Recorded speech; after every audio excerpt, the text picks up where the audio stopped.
high-speed lane closure in South Cambridge today for a well-established client of ours.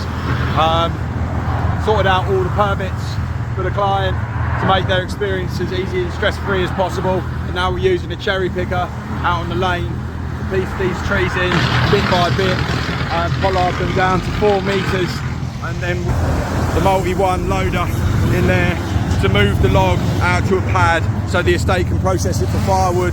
And we've also got another team up in the back. You can see Tom up there with the block and a rigging kit, just removing that piece by piece to try and protect the fence because it's within striking distance of the road.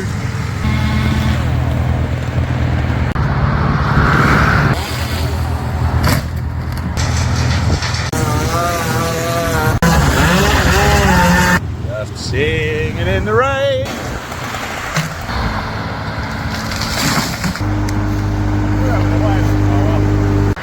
Job done. Trees safe, road clear. Just spoken with the customer, they're very happy. Another job jobbed.